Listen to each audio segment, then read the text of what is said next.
Chosen one, you must understand that the immediate shift in the atmosphere when you enter a room is not accidental, because this one thing about you sets you apart from the crowd.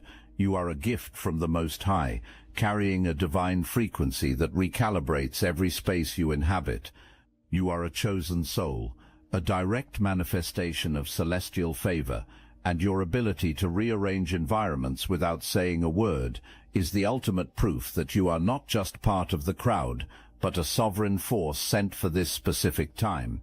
You know what titanium aura quartz looks like. It is a crystal-clear quartz at its base that has been bonded with precious metal at the molecular level. When light hits it, it does not reflect a single color. It releases gold first, and then every color of the visible spectrum simultaneously, like a rainbow that caught fire. People who encounter this crystal cannot put it down. They cannot fully explain why. They simply know they want to keep looking. That crystal is the closest physical description of what your energy looks like to the world around you. You are not one-dimensional, and you have never been. There is gold at your center, something warm, something foundational, something that people feel as safety and substance and realness before they even form a conscious thought about it. Surrounding that gold is a second layer, a prismatic layer that shifts and shimmers depending on the angle from which you are perceived. This means you are not experienced the same way by every person who encounters you, not because you are inconsistent, but because you are deep. Different people receive different gifts from the same source. Someone who needs healing feels your compassion. Someone who needs courage feels your fire. Someone who has been carrying pain alone for too long feels, without you doing anything deliberate, like things might actually be okay. You are doing all of this without trying, and that is the part that is both terrifying and extraordinary. You are not performing any of it. Now here is the detail inside that picture worth paying close attention to. That prismatic surface surrounding your gold does something beyond aesthetics. It reflects and it deflects. Whatever approaches you with a wrong or hostile intention strikes that surface and bounces directly back to its source. Anyone who tries to spy on you, study you, or reverse engineer what you carry strikes that wall and finds only their own reflection looking back at them. That barrier has never been penetrable, and it never will be. Both to beyond the deflection, there is also the nature of the gold itself that deserves your attention. Gold does not corrode. You can bury it through the hardest seasons imaginable and pull it back out completely unchanged. The same brilliance, the same weight, the same integrity. That is not a loose metaphor being applied here. That is a precise description of what has happened to the core of who you are through every difficult season you have survived. People tried to corrode you. Circumstances tried to corrode you. Seasons of isolation, confusion, and loss tried to corrode you. And yet the thing at the center of you, the thing the Most High placed there, came through every single one of those seasons unchanged. Still gold, still real, still radiating. Tadai, that is not resilience as a personality trait. That is divine composition. You were made to last. Your particular journey actually begins not today and not recently, but in a season that sits somewhere behind you. Tadai, you were in a younger version of yourself, or simply in an earlier chapter of your life, when you first started noticing something that you had no language for. You noticed that when you were present, the energy of whatever space you occupied changed, not dramatically, not with any announcement, but unmistakably. People straightened up, people opened up, people got quiet in a way that felt like genuine listening, even before you had said anything worth listening to. Conversations in your company went deeper than conversations outside of it, and people held on to what you said long after you had forgotten saying it. Instead of leaning into that truth, you retreated from it, because nobody gave you a framework to understand it. Nobody sat across from you and said clearly, What you are experiencing is real, and here is what it means. So you did what most extraordinary people do when they carry something they have no map for. You minimized it. You told yourself you were imagining things.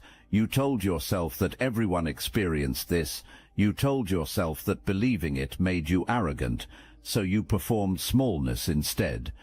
You softened your real opinions. You laughed at things that were not funny, so that the people around you felt comfortable. You let conversations stay at the surface, because depth unsettled people, and you did not want to unsettle anyone. Humility is not a flaw, but you confused humility with invisibility, and those two things are not the same at all. Humility says, I know what I carry, and I hold it with care and gratitude. Invisibility says, I will pretend I do not carry it, so that no one is made to feel uncomfortable. You chose invisibility for a long season, and the weight of that choice is the particular kind of exhaustion that has followed you, not the exhaustion of working hard, but the exhaustion of containment, of pressing down constantly on something that was designed to expand, of pouring energy into keeping a lid on something that the Most High never intended to be contained. Here is the first real turn in everything I am telling you today. The weight you have been carrying was never because the gift was too heavy. It was because you were carrying it wrong. You were carrying it like a shameful secret. It was always meant to be carried like a crown. And here is what I also need you to hear about that entire season of hiding. It did not go unnoticed. Every moment you swallowed something brilliant to keep someone else comfortable, the Most High recorded it. Every time you dimmed yourself so that someone carrying far less light could feel less exposed, he saw it. Every time you influenced outcomes without credit and poured into people without acknowledgement, he registered every drop of it, not to punish you for the self-erasure, but because the account of what you gave quietly, what you poured out without anyone repaying, that account holds a balance. Balances of that kind do not sit indefinitely. What you sowed in hiddenness, you are about to reap in full visibility. What you gave without acknowledgement is returning with abundance attached. Toggle, the Most High does not forget what you did when nobody was watching. While you were occupied with making yourself smaller, something significant was unfolding in the world around you. Other people were noticing what you were working so hard to hide from yourself, and not all of them were on your side. There is someone, and you already sense who this is, even if you do not want to name it right now, who has been observing you with precision and intent for longer than you realize. This person picked up your signal with clarity, and from the very beginning, what this person felt in response to your presence was not admiration. It was threat assessment. You were studied. Every move was watched. Every relationship was monitored. Every pattern was catalogued, not out of care or genuine curiosity, but because information, to someone operating this way, functions as leverage. This person positioned themselves close enough to observe how you operate, and when the connections began forming around you, when it became clear that people elevated simply by existing near you, a deliberate decision was made. If this person could not have what you carry, then you would not be permitted to fully deploy it. A word was dropped in the right ear here. A half-truth was placed carefully there. Doubt was planted in soil that someone needed to keep unproductive. And here is the part that will land the hardest. Some of what you experienced as your own self-doubt over those seasons was not entirely self-generated. Some of it was seeded externally, by someone who required your uncertainty in order to maintain their own sense of security. This is not a frame of victimhood. This is a clear-eyed assessment of the landscape you have been operating in. You need to see it accurately so you can stop blaming yourself for what was never fully your own doing. Now, here is what I need you to sit with. Not with anger, not with bitterness, but with pure confidence. The fact that someone invested that level of sustained strategic attention in keeping you small is itself the loudest possible testimony to what you carry. Nobody dedicates that kind of energy to monitoring and suppressing something ordinary.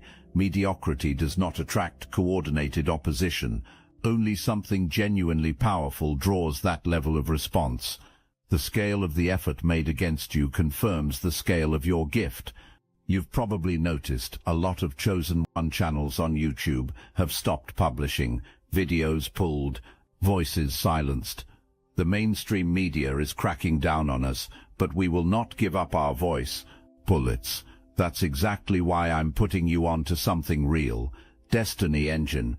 I built this because I was done watching Chosen Ones get dragged through betrayal, isolation and attacks, while their enemies strutted around unchecked. I want to help you accelerate the speed of your divine justice and step fully into your purpose. And the beauty of it, you don't even have to lift a finger. Destiny Engine takes their downfall and flips it into your rise. This isn't another meditation app. It's declassified consciousness technology, the same mind programming tools your enemies once used to install fear, competition and scarcity, re-engineered to restore your sovereignty and align you with the cooperative, upgraded operating framework. It generates personalized sequences mapped to your divine purpose. The hardest thing you'll do is put on headphones, press play, and watch your enemies keep digging their own grave. Android. Join Destiny Engine to support your favorite channels and use it for your own rise. It's a 360 win.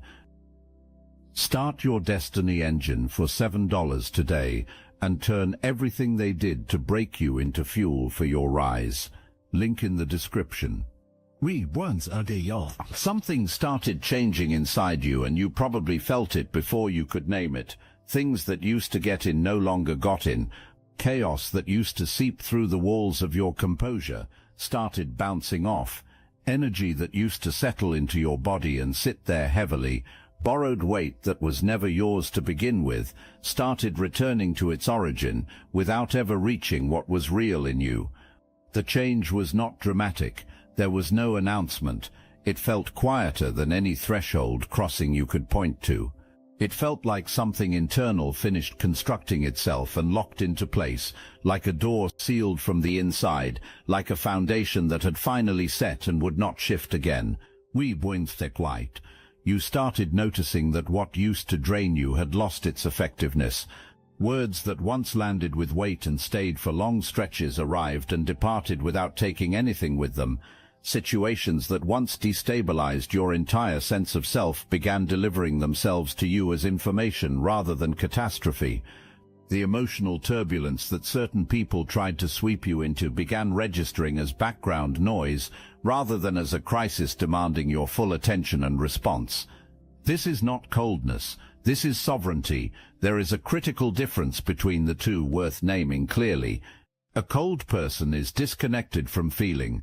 A sovereign person is discerning about which feelings belong to them and which were handed to them by someone else's chaos.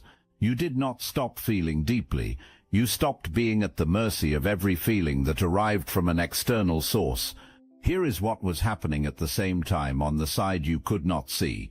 The people who needed you confused were watching this internal shift occur and beginning to panic. A chosen one who is uncertain is something that can be managed and directed.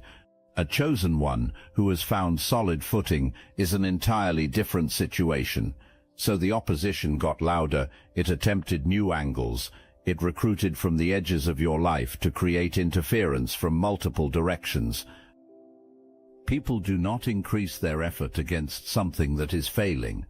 Reinforcements are only called when the original approach did not produce the intended result. The louder and more aggressive the opposition became, the more precisely it was confirming that your defense was holding, that your peace was genuine, and that something significant was approaching, something that required this much interference to attempt to delay. The Most High was beginning to arrange the elements of your next chapter. You could feel it in the way unexpected openings started appearing, a door you had not knocked on, a connection you had not pursued, a conversation that redirected something important without you engineering any of it. Do not dismiss these as coincidence. Divine arrangements do not feel like luck. They feel like something that was always supposed to happen, like arriving somewhere and recognizing the place before you have ever been there. While opposition was escalating in one direction, something entirely different was happening in another. People operating at the right frequency were finding you, not loudly, not with announcements, the way a river finds the sea, without hurry, without drama, as though the arrival was always inevitable from the beginning. These are not people drawn to you by need. Need says, you have something, and I want access to it. What you are now attracting is recognition. Recognition says, what you carry and what I carry respond to each other, and in the same space both of us become more than we were separately. These are people who want to build with you, not extract from you. People who want to sit across from you and engage your perspective because your way of seeing produces something in their thinking that they cannot access alone. People who want to create things with you that neither could create in isolation. People who are genuinely elevated by proximity to what you carry, not because you are performing anything, but because your frequency produces that effect as a natural consequence of what it is. You may have already crossed paths with some of them. You may have felt the pull and then pulled back from it, because second-guessing good things has become a reflex after long seasons of disappointment. Or you may be about to encounter them. What matters is this: these are not random arrivals. Every one of them is assigned. Each arrives carrying a specific contribution, a skill, a resource, a perspective, a particular key that fits precisely into something you cannot complete alone. The design of what is being assembled around you is intentional. Every piece has a particular shape, and your piece is not interchangeable with anyone else's. Nobody else unlocks what you unlock in the full picture. That is not arrogance speaking. That is divine architecture, operating exactly as it was designed to. Before we arrive at what is converging for you, there is something inside your gift that deserves its own full moment of attention, something that has been protecting and guiding you all along, even in the seasons when you dismissed it as paranoia or attributed it to coincidence. You have a knowing that runs beneath the reach of logic. Not you, then. You have entered a situation, a space, a conversation, a relationship, a partnership, and known something was wrong before a single visible piece of evidence confirmed it, not thought it, not suspected it. Known it, in the body, in the thing that sits just beneath the sternum and contracts when something in the environment is off. You felt the manipulation before it fully revealed itself. You felt the betrayal before it happened. You felt the ending of something before anyone made any announcement about it. Whilst to act, sometimes you honored that knowing, and it protected you in ways you will never be able to fully calculate, because you do not know what would have unfolded if you had ignored it. But other times you overrode it. You told yourself you were being unreasonable.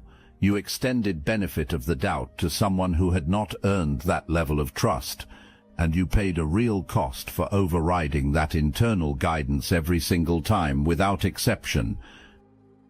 Here is what you need to carry forward as operational truth. That inner knowing has a higher accuracy rate than your conscious analysis. It is not a feeling to explain away or manage into silence. It is a sophisticated system, calibrated precisely for someone navigating spaces where the stakes are real and where ordinary awareness is simply not sufficient. The chosen people who fall are not those who lacked gifts. They are the ones who stopped trusting the internal compass that came with the gift. You have both the gift and the compass. The assignment going forward is to stop second-guessing the compass. Well, truth. There is another dimension to this internal system that most people never discuss. That same sensitivity that functions as a warning, that deep body perception that alerts you when something is wrong, is the identical capacity that produces your creative output at a frequency that genuinely moves people.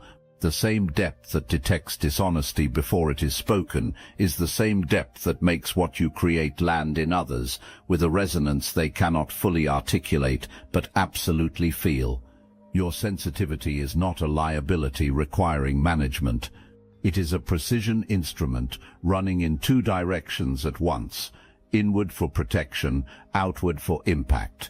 There is also a forward direction to this gift worth naming.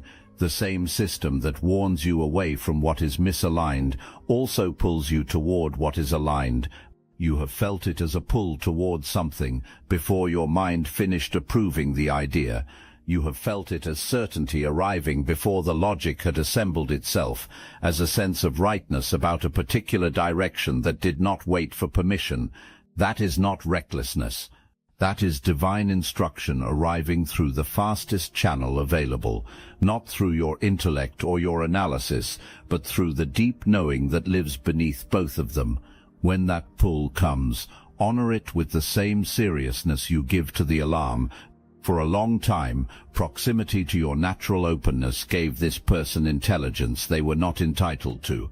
You shared your plans, your dreams, your vision, as naturally generous people do, and that openness was being mined, not out of genuine interest, but because knowing your next move allowed interference with your next move.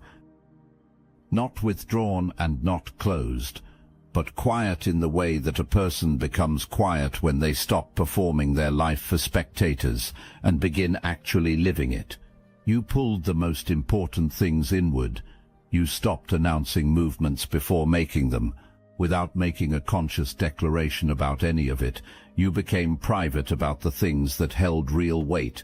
That shift dismantled the strategic advantage that had been held against you.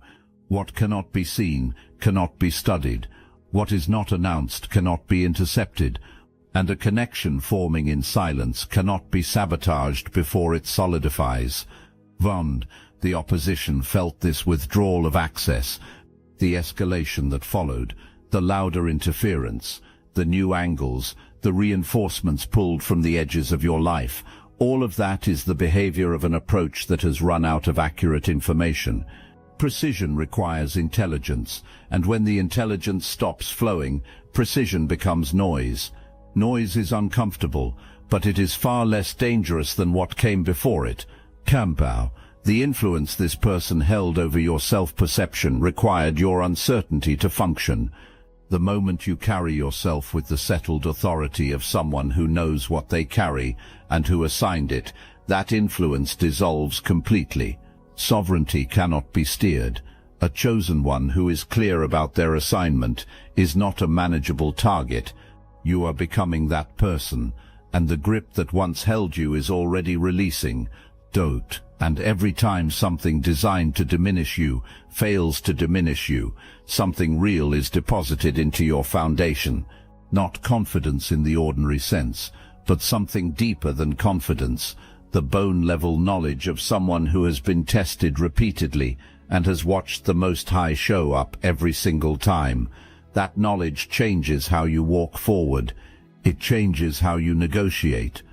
It changes how you respond when things feel uncertain, because even in uncertainty, you know what you know, and what you know is that He has never once allowed the thing He placed in you to be extinguished. Hondu Intol, here is what is on the other side of everything you have walked through. It is not a life without challenge. Do not accept that version from anyone. Challenge is not the opposite of destiny. Challenge is the terrain that destiny moves through. But what is coming for you is a completely different relationship with challenge. Where difficulty once arrived feeling like evidence that you were failing, it is going to begin arriving as confirmation that you are genuinely in motion. Things only get complicated for people who are actually going somewhere. What is coming is recognition, not from every direction, because you have never needed it from every direction, and you do not need it now. Recognition is coming from the right people, the ones who have been watching quietly, waiting to confirm that what they sensed from you was as real as it seemed. As you step more fully into what you carry, that question answers itself without you having to argue a single case. You will not need to announce yourself. Genuine influence that originates from a real frequency does not require a campaign. It compounds through the natural law of what it actually is. What is coming is a connection, something that is not a repetition of any previous pattern and carries none of the texture of what has diminished you before.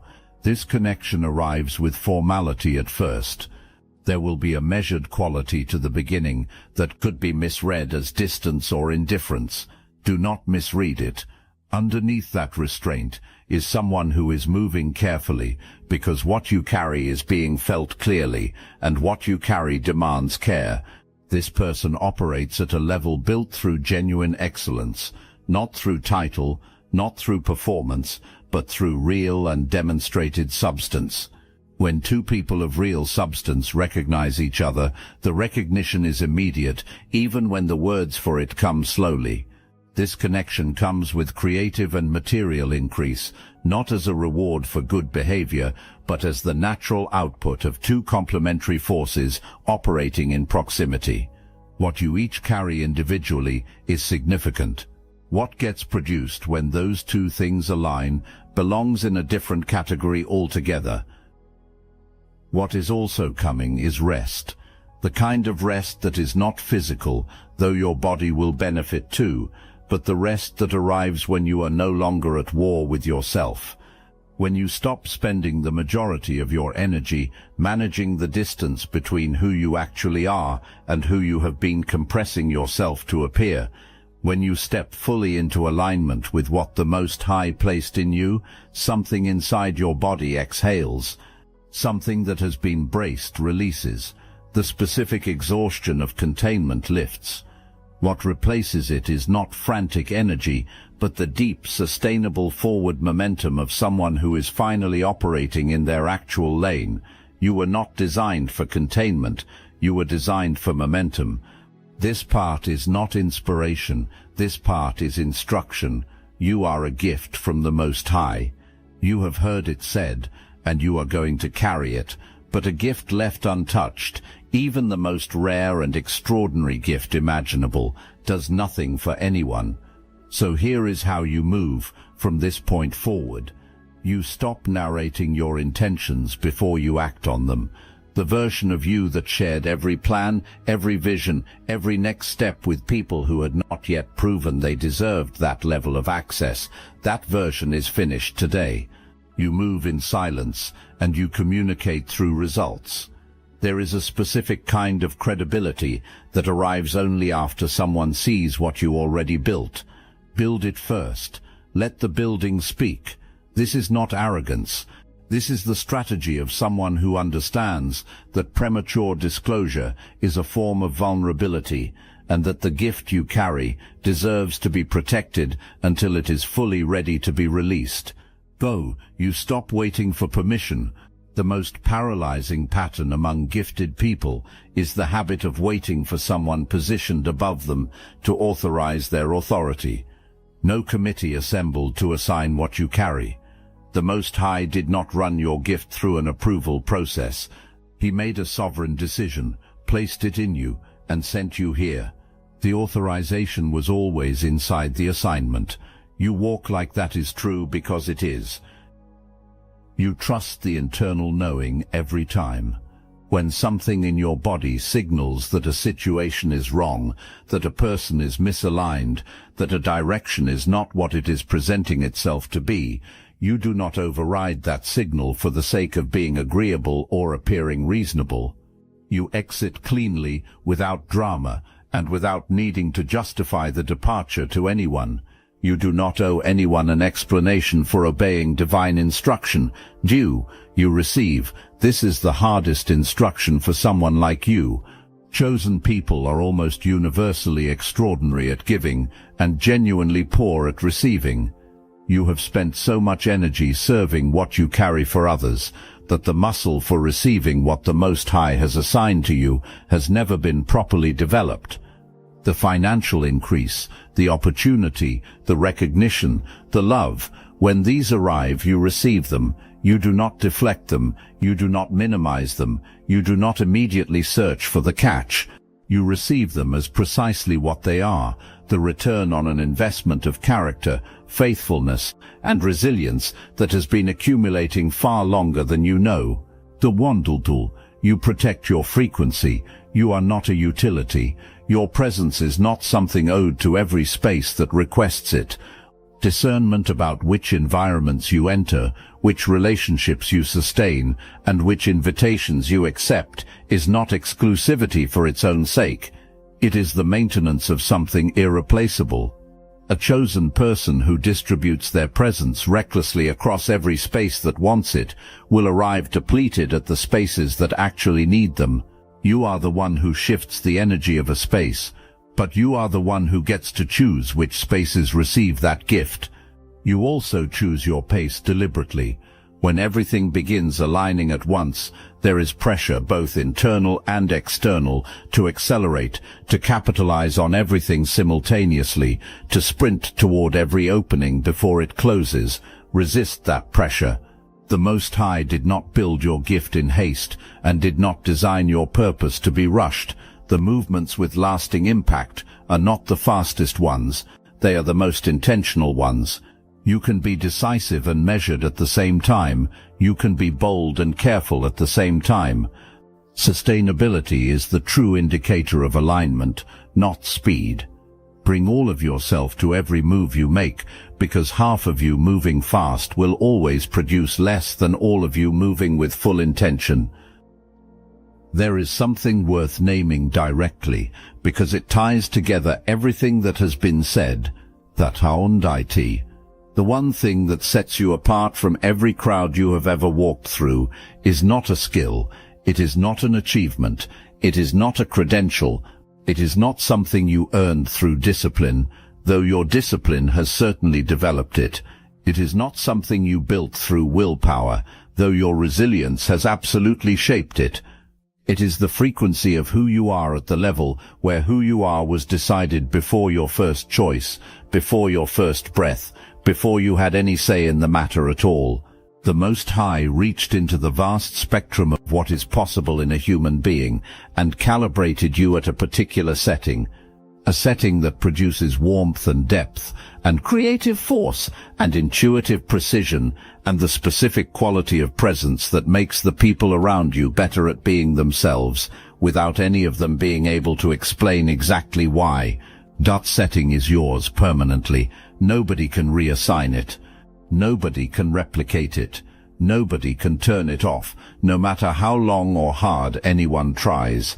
And the reason certain people spend enormous energy attempting to dim it is because it is, to them, the most disorienting and threatening thing they have ever encountered, which is, incidentally, the loudest possible confirmation that it is extraordinary.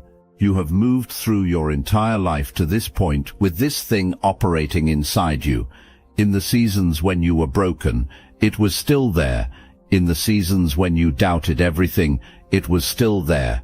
In the periods when someone worked strategically to convince you that you were ordinary, it was still there, radiating from you, even as you tried to suppress it, affecting every environment you moved through, even while you argued against your own significance. It has never needed your belief to function, but it expands when you align with it. It reaches further when you stop apologizing for it. It produces more when you stop containing it. The Most High did not place something this rare inside a person who was meant to live a small life.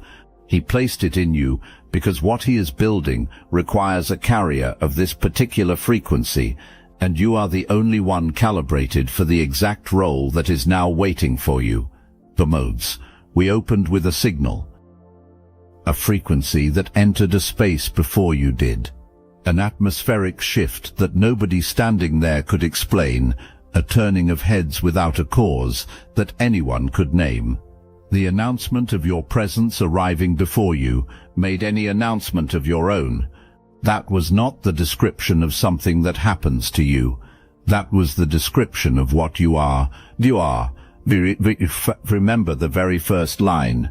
Something is off and it is not with you. That is where most chosen people live, in a chronic sense of misalignment with everything around them, a persistent feeling that the frequency of their environment does not match the frequency of who they actually are, and most spend significant energy trying to adjust themselves to close that gap. But that was never the assignment. Dorfeo, you do not adjust to the environment adjusts to you. That is what it means to carry what you carry. Light does not negotiate with what surrounds it. It simply illuminates. And everything in range either responds by becoming something new, or it reveals its true nature clearly enough that you know exactly how to proceed. Dorfeo, you are the light, not a reflection of someone else's, not the amplification of a borrowed glow, but the actual light, original, assigned, unrepeatable, permanent, wastable, and the Most High held absolutely nothing back when he made you. Wastable, you are a gift from the Most High, not to a single person, not to a single season, to this moment in time, when the world is in need of people who carry what you carry and are willing finally to stop hiding it and let it do exactly what it was placed in you to do. The people who belong in your orbit are assembling. The connection that mirrors your frequency is approaching. The increase is already moving in your direction. The Most High's hand is on every piece of it, and all that remains is the one thing that has always been the one thing. Walk forward with the full authority of someone who knows exactly who made them and exactly why. Adolf, you are a chosen one. You have always been a chosen one. The Most High is not finished.